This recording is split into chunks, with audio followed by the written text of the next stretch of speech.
Quiet, please. Good morning and welcome to the New York City hybrid hearing on the Committee on Fire and Emergency Management. Please silence all electronic devices at this time. Please do not approach the dais. If you have any questions, please raise your hand and one of us as Sergeant at Arms would kindly assist you. Thank you for your kind cooperation. Chair, we're ready to begin.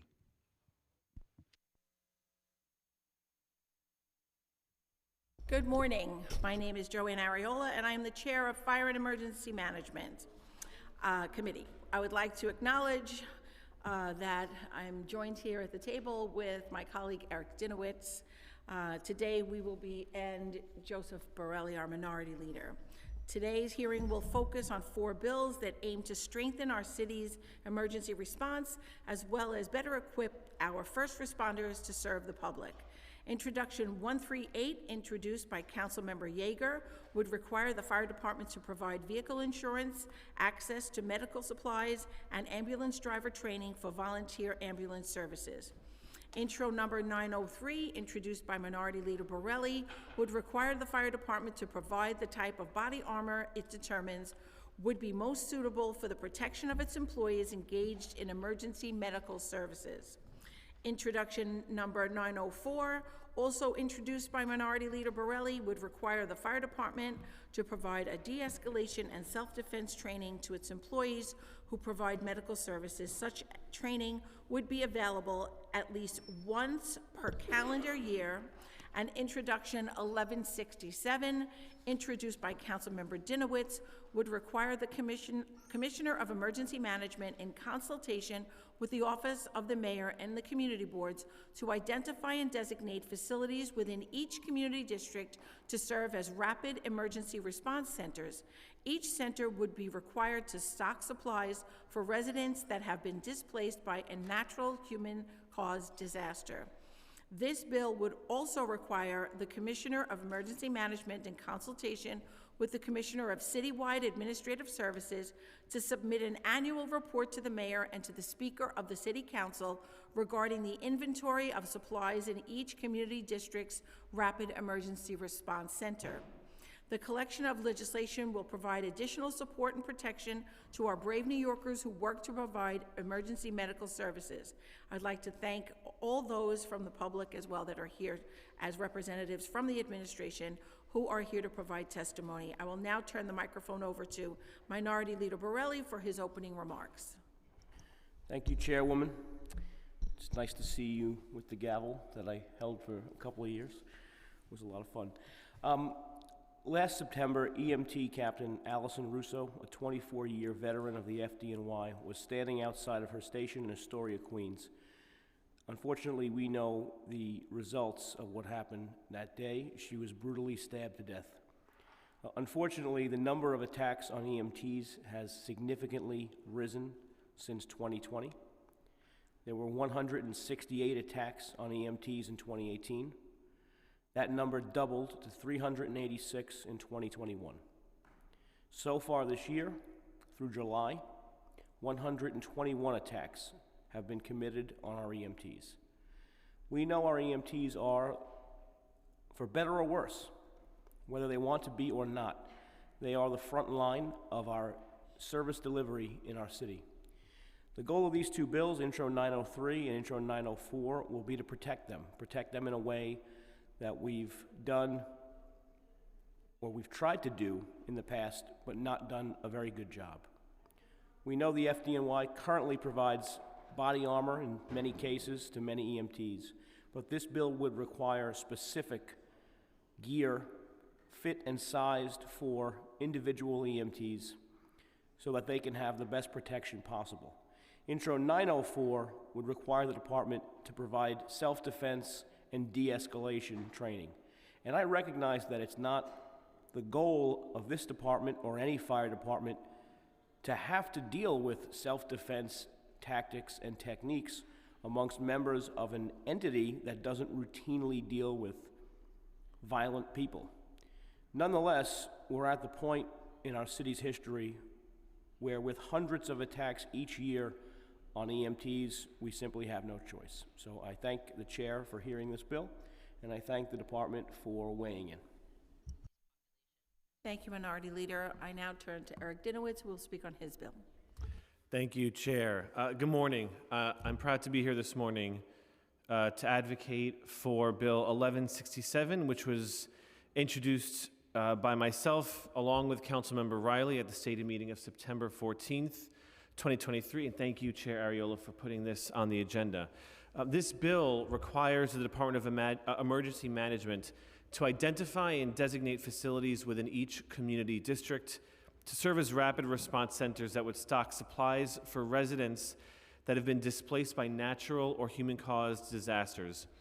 The bill was inspired by our experience on the scene of a building fire in the Wakefield section of the Bronx earlier this year. While on the scene, Councilmember Riley and I learned that 61 individuals were displaced from their homes that evening with few city resources to fall back on. We were in the school together, was the emergency site where we all met, and sure, they had food, but they didn't have clothing or other materials for the next day. Things students needed to get to school the next day, clothing adults needed to get to work the next day. It just so happened, luckily, that in Senator Bailey's office, in Councilmember Riley's office, and at the school, they happened to have clothing available for some people, but we can't be a city that relies on luck or on circumstance.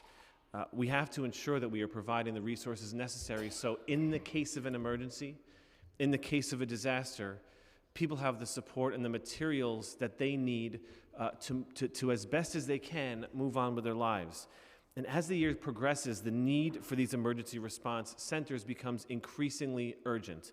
The rapid flooding of our city in September, on top of the proliferation of fires citywide, underscore the imperative to provide material support to affected communities, many of whom are among our city's most vulnerable.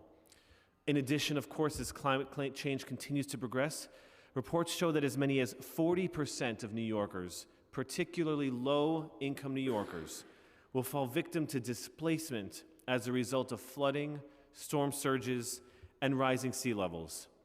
With emergency relief centers, we can empower our city to take swift and concrete action in the face of unpredictable disasters.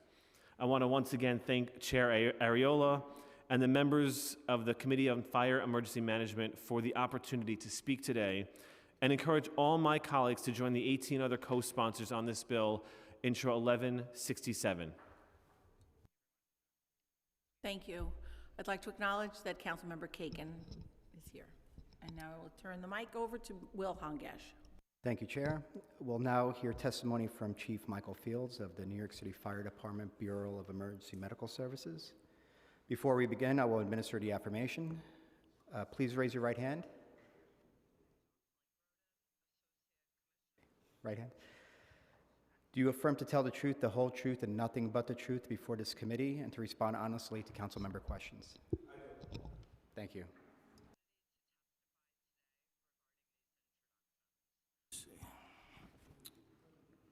Good morning, Chair Ariola, members of the Fire and EMS, Fire and Emergency Management Committee, and the sponsors of today's legislation. My name is Michael Fields, and I'm the Chief for the Emergency Medical Service for the City of New York, FDNY.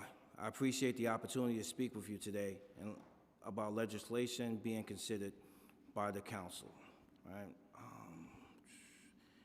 Introduction 903 will require the Fire Department to provide body armor to all emergency medical service members. Under the legislation, the body armor shall meet a ballistic resistance or stab resistance standard of the National Institute of Justice or any successor standards. No employee shall be permitted to retain the body armor after leaving the fire department or the moving to a position that does not involve the provision of emergency medical service. The fire department currently makes ballistic vests available to all EMS members. Each new member is fitted for a vest upon leaving the EMS Academy. Replacement vests are made available every 5 years. The safety of EMS members is paramount. We agree with and are supportive of this legislation. Introduction 138 will require the fire department to provide vehicle insurance, access to medical supplies, and ambulance driver training for volunteer ambulance services. Volunteer companies operate outside of the FDNY and generally speaking do not participate in the 911 system. We have great admiration for the volunteers who operate these services and the work they perform.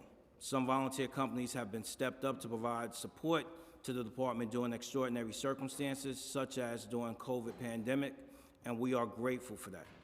From a fiscal standpoint, the requirements of this legislation will be very challenging to fulfill. By our calculations, there are approximately 30 volunteer ambulance services operating in New York City. They are of various sizes. Some operate consistently, and some may only operate on certain days of the week or when volunteers are available. The initial cost to outfit a basic life support ambulance with supplies is approximately $80,000. This includes hard equipment such as defibrillators, splints, boards, and scopes, as well as soft equipment such as bandages and oxygen masks. The cost increased to approximately $125,000 for an advanced life support ambulance, which is used for response to more acute calls. There are additional costs to maintain appropriate levels as supplies are used in the field. Providing driver training for voluntary companies will also be costly as well as operationally challenging. The EMS Academy on Fort Totten is used for incoming classes of EMTs as well as for refresher courses.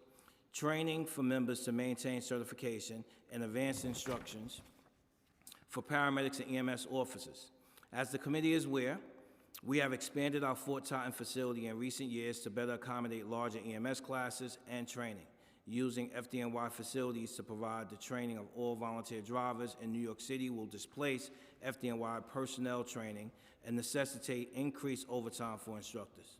Finally, obtaining insurance policies for volunteer ambulance would be extremely costly, particularly since City of New York is self-insured and the FDNY does not operate under vehicle insurance. Extending this benefit to volunteer companies will create a liability for the city and for taxpayers. This will be a questionable use of resources given that the department does not monitor voluntary drivers, has no insight into their operation or ongoing activities, and has no way of incentivizing or enforcing safe operations. The New York City Law Department also has concerns about potential liabilities associated with this legislation. Though we value the work of volunteer companies and the women and men who volunteer their time to serve their communities, it will be extraordinarily difficult for the fire department to comply with Introduction 138 if it was to become law. Introduction 904 will require the fire department to develop de-escalation and self-defense training for all emergency medical services. The training would be required to address the unique characteristics and operations of emergency medical service with a particular focus on violent situations in the context of patient care. It should include recognition and understanding of mental illness and distress, effective communication skills, conflict de-escalation techniques, and self-defense techniques. The department will be required to offer this training no less frequently than one per calendar year. I mentioned this point earlier, but it bears repeating. The fire department values the safety of our members above all else. In the past 5 years, we have experienced tragedy twice, losing 2 EMS members to violence that they experienced while on duty. De-escalation and self-defense training is necessary, and the department does provide this type of training. EMS members participate in a 12-hour training regimen that is conducted in partnership with New York City H&H. The program is focused on situational awareness, de-escalation techniques, managing patients who are experiencing a mental health crisis, and patients who are potentially violent. In addition, members receive instructions on contacting others for assistance during an escalating situation or emergency, including communicating with law enforcement. The training that we provide now does not comply with the provisions of Introduction 904 that will require it be offered annually. However, the department does offer a portion of that training on the LMS system, which is available in all EMS stations at any time. We are always exploring ways to make our members safer, so we are happy to continue engaging with the council to develop a version of this legislation that is satisfactory for all. I will be happy to take any questions at this time. Just like to note that we've been joined by Councilmember Yeager.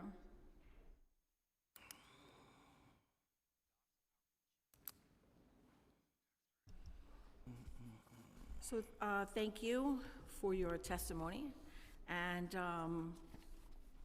I'm very happy to see that you are in favor of a number of the bills, but I see that you have some issues with 138, and Councilmember Yeager's here. So I just have a couple of questions, and then I'll yield to you, because I do think that it's very important for us to give training to our volunteer fire and ambulance corps. I have 5 in my district alone, and they could use the help. So what type of training does the department provide for to individuals who are drivers of ambulances?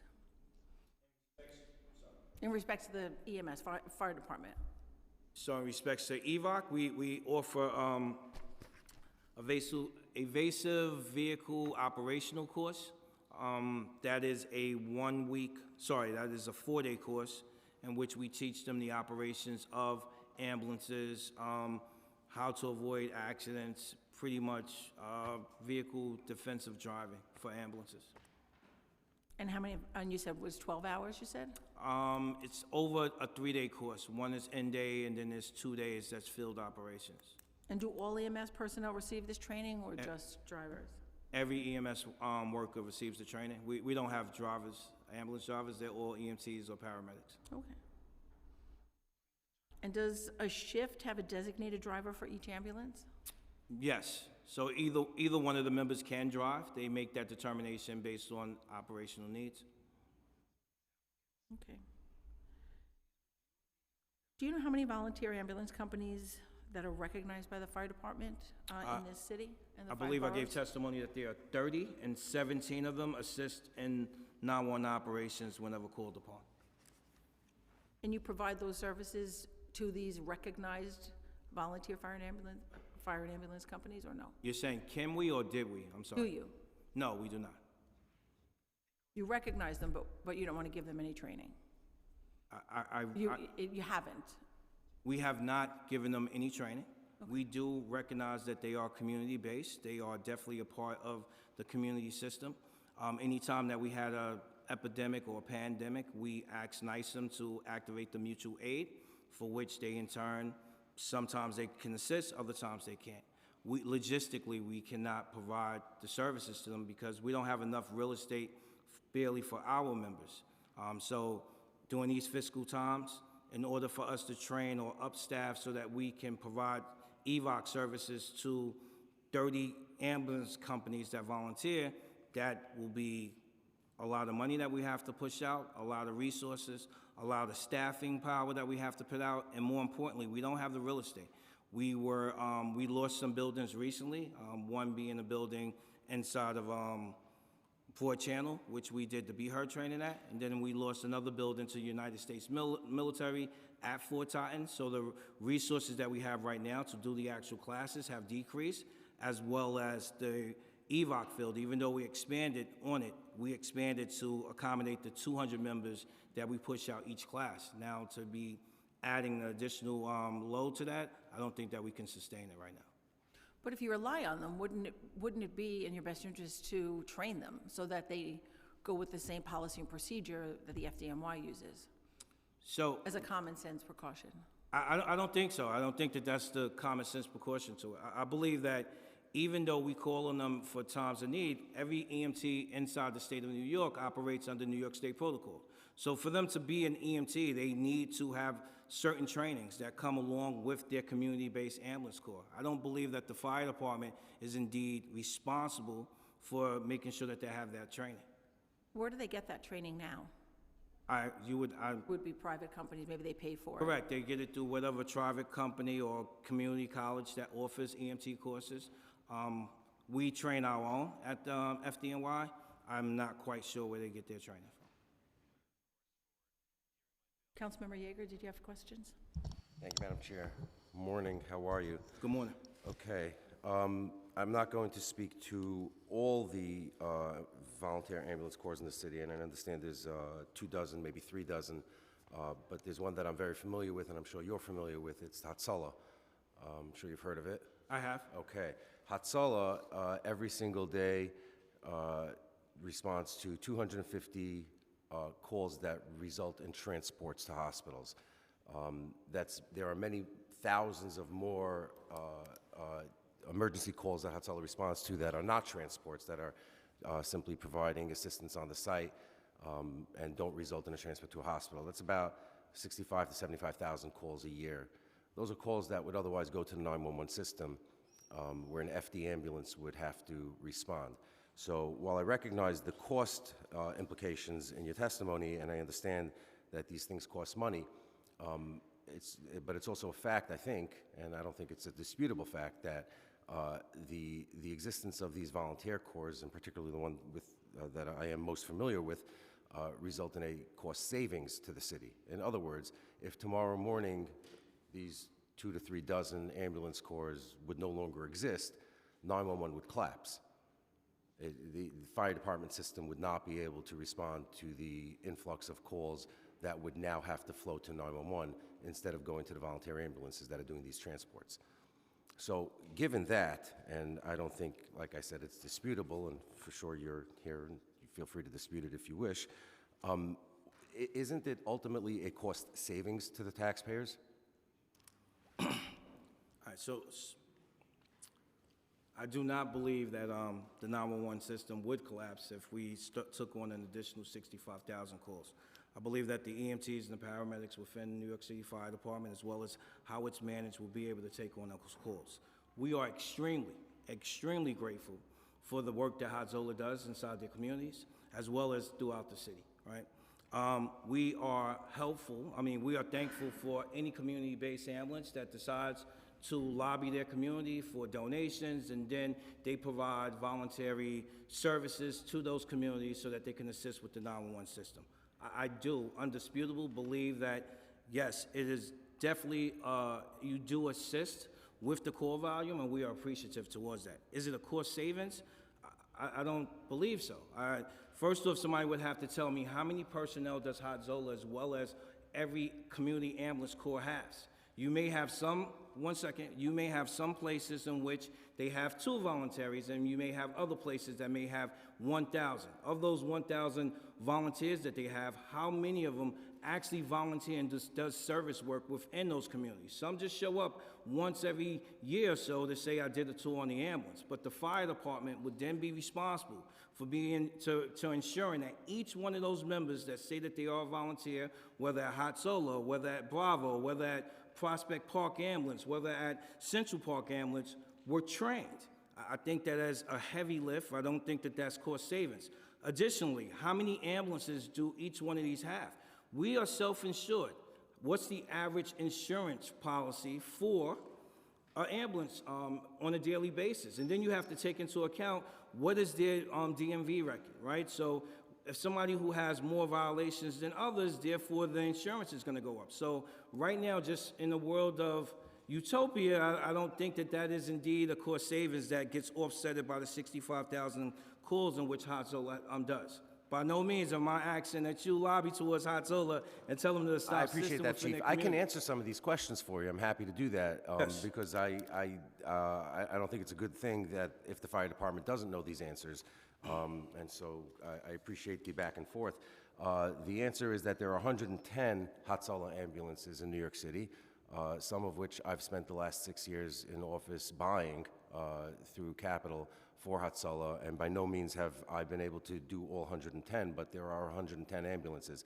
Unlike fire department ambulances, Hatzola ambulances are taken out when needed, as opposed to fire department ambulances, which are done on a shift, so if there's no call, they're just sitting there and waiting for the next call. There are 1,700 Hatzola volunteers who have radios on 24/7, 300 of which are paramedics. Now, of course, that doesn't mean that 1,700 people respond to a single call, but they're also not getting paid. So that cost savings to the city when a call goes to the Hatzola system and somebody jumps into a car, goes to that call, and ultimately somebody else goes to the garage, grabs an ambulance, and goes to that call. And if it results in a transfer, that's many, many minutes that the 911 system, and I appreciate your faith in it, you say it won't collapse. I think that the facts lead to a very different conclusion. The reality is that what we're seeing in the last couple of years is response times for FD ambulances are going up, not down. And it may be by seconds, but seconds count in situations like this. So again, I'm not lobbying for you to put Hatzola volunteers on the payroll of the fire department. What I'm saying, I think, in this bill, and I'm not the inventor of this bill, this is a bill that's been around for over a decade. Predecessors of mine in this council and previous councils have introduced this. The idea is that the taxpayers are gaining from the existence of these volunteer corps all around the city. And there are some that may just have 1 or 2 ambulances that serve a very particular localized neighborhood. But when you have a citywide system, and this is where the comparison that I'm able to do, and I hope you are as well, with Hatzalah, where from the top of the Bronx to the bottom of Staten Island and all across the city, they are able to take hundreds and hundreds of calls a day off your books. And I really think that while I admire your faith and confidence in the 911 system and fire department's capacity to respond to emergency calls, I think it's, please accept this with respect, misplaced. It's simply something that I don't see possible, given particularly the response times. And my last point, even if we were to take for granted that you're right, that it wouldn't collapse, I think that at the very least we can admit that the response times would go up at an exponential cost that we would not be able to afford in terms of life-saving. Because if it takes 5 minutes for an ambulance to show up from the fire department, then because of an influx of calls that are now being put on the fire department's books, it now takes 7, 8 minutes per call.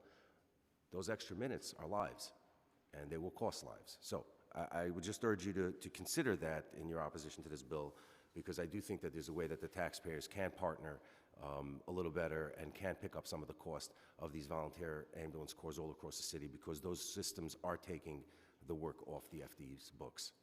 And that's all for me. Thank you, Madam Chair. Thank you, Chief. Thank you, Councilmember. Do any other council members have questions? We've been joined by Councilmember Carr and Councilmember Holden. Any other questions? Chief, thank you for your testimony. Thank you. We can move now to public testimony.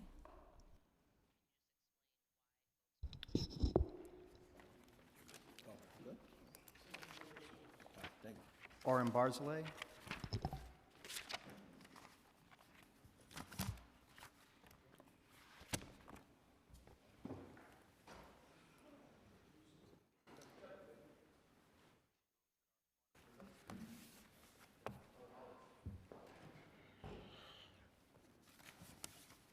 You want a few copies?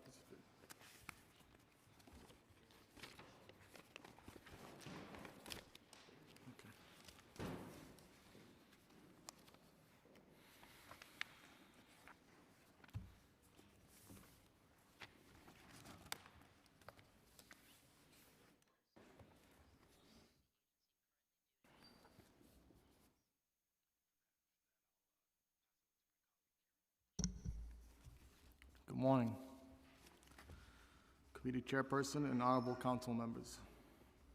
My name is Oren Barzilay. I'm a 28-year veteran of FDNY EMS, and I'm the President of EMS Local 2507. I'm here today to speak on behalf of more than 4,000 uniformed FDNY EMTs, paramedics, and fire inspectors. New York's EMTs serve in the most renowned fire department in the country, perhaps one of the most renowned in the entire world. And they are tasked with responding to an incredible number of emergencies each year. In 2022, EMS responded to 1.58 million calls for medical emergencies. And according to the mayor's report, this is 100,000 calls increase from 2021. At its current pace, EMS is expected to respond to over 1.6 medical calls by year-end 2023, again surpassing the previous year. I'm here today to spotlight very considerable issues for our city EMTs, who despise their pivotal role in serving and protecting New Yorkers. We are horrifically supported with resources from our city government. EMT assaults are at an all-time high, doubling in the last year, and many hundreds of our members are not even reporting them due to a lack of any action at all by both the department, the city, and the judicial system.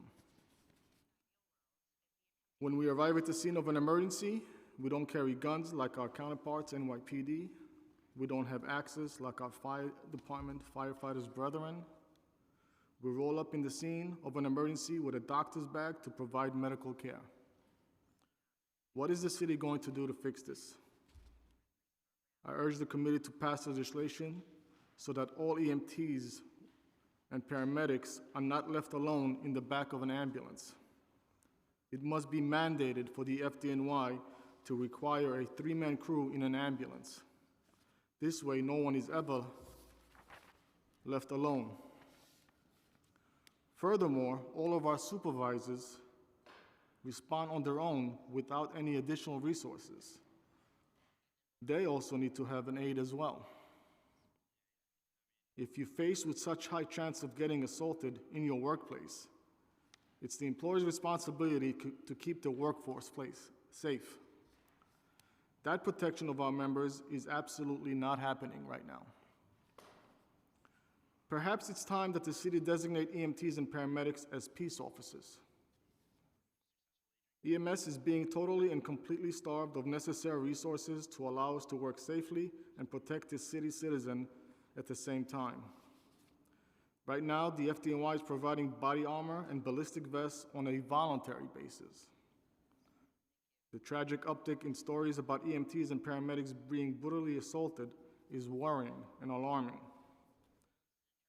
That is why we need guaranteed permanent 5-year replacement policy in the provisions of body armor. We feel strongly about keeping our members prepared for any situation or scenario, even in the case they are faced with danger. The FDNY's de-escalation and self-defense training course for emergency first responders is a good step of our members. However, it is clear that given that frequency of assaults on our members, this training needs to be more than just one and done. It needs to be mandatory yearly training. If the expectation is to keep EMTs with the FDNY while also attracting new members, there must be a sizable investment from the city that demonstrates commitment to this department. The alarming trend of surging assaults is causing our members to leave the department altogether to find work that is safer and also pays more. The dedicated women and men of EMS and the citizens we are sworn to protect absolutely deserve better protection. In closing, we are opposed to Intro Bill number 138. This will be a slap in the face to all the men and women in EMS. If the city can afford to pay for insurance for the privates, why can't they afford to pay us more than the minimum wage? Thank you for all your time and consideration. Thank you so much, and thank you so much for all you do for the EMS. You're a pleasure to work with. We're just going to hold for one moment, if you don't mind, because Councilmember Holden does have questions, but Councilmember Riley's here and just going to speak briefly on his bill. Thank you, Chair Ariola, and thank you to my colleagues. I'll be brief and excuse my tardiness. Thank you, Chair Ariola and your staff for the opportunity to have this bill be heard today. I'm here as a co-sponsor of Intro 1167 with my colleague, Councilmember Eric Dinowitz, a critical piece of legislation aimed at fortifying our citywide emergency response efforts. Emergency situations demand a proactive and comprehensive approach from our city that supports and uplifts our community. Councilmember Dinowitz and I have firsthand experience navigating the immense challenges faced by families in crisis.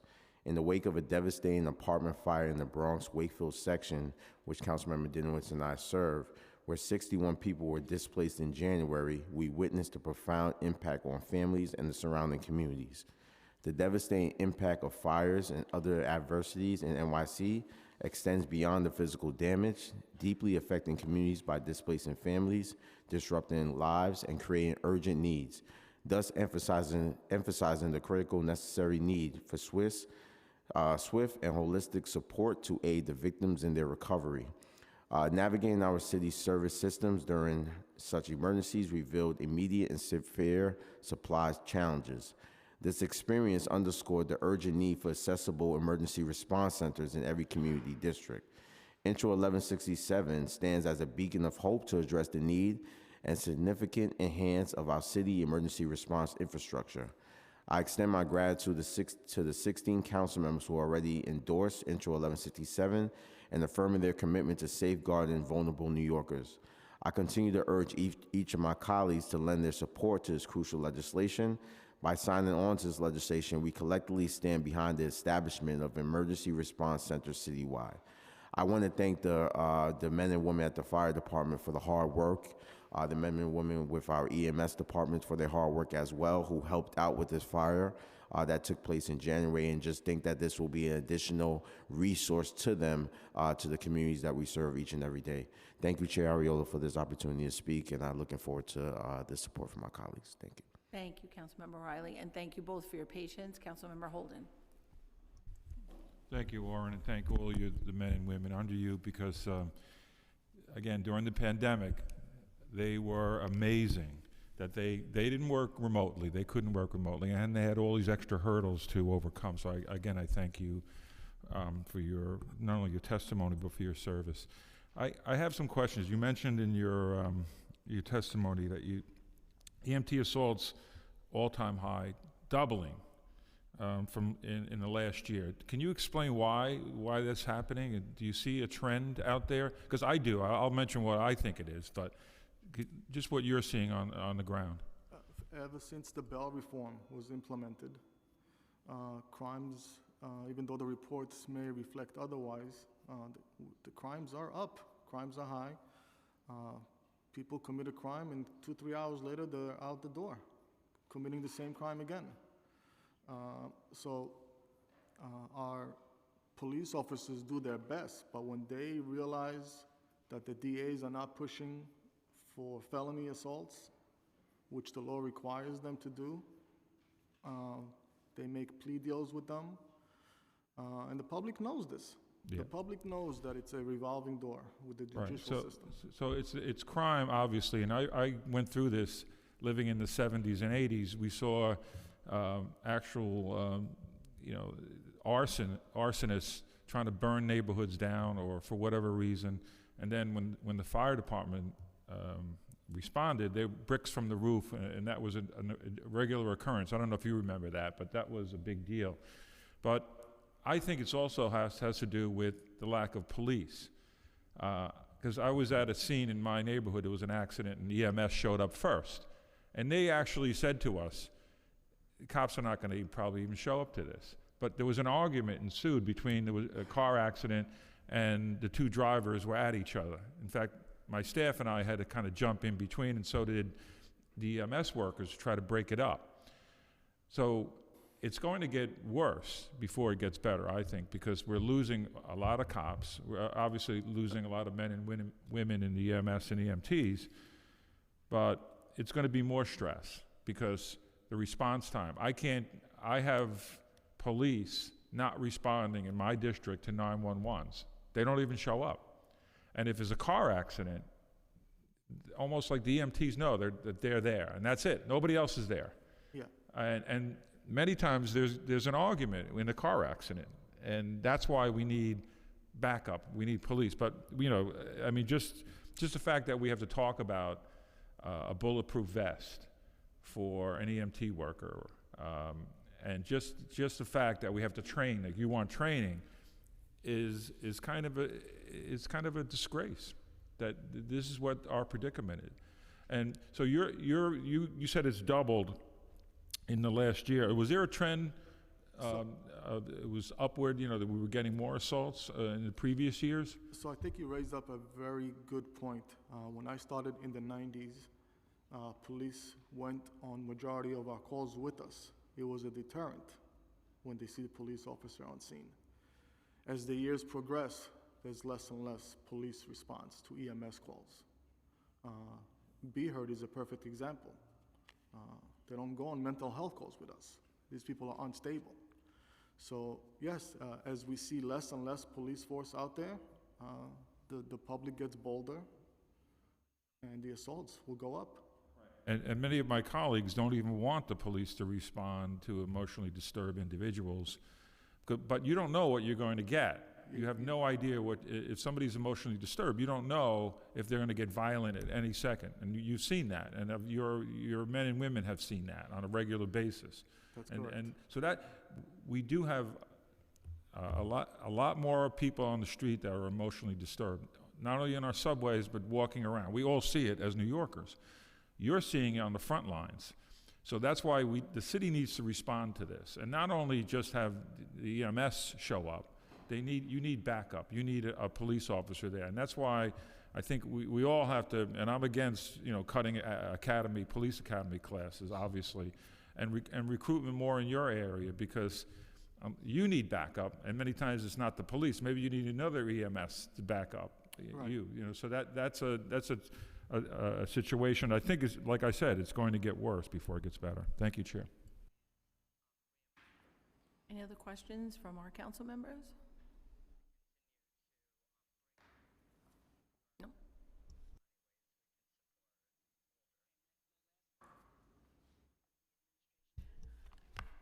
Orin, thank you for your testimony, and thank you for being the strongest advocate for your union. They are very lucky to have you. And we're lucky to be able to partner with you and learn from you and introduce legislation that's much needed because of our discussions, and we hope that continues. Thank you. I appreciate it. Thank you. Is that it? Okay. Thank you. Is there anyone else from the public that wanted to testify that may not have signed in? Okay, seeing that there isn't any, I just would like to thank our staff, our committee counsel, Josh Kingsley, our senior policy analyst, Will Hongash, who's right here beside me, and Phyllis Cirillo, my amazing chief of staff, who put all these things together and make everybody at this table look good. Thank you to the committee members and to those who testified.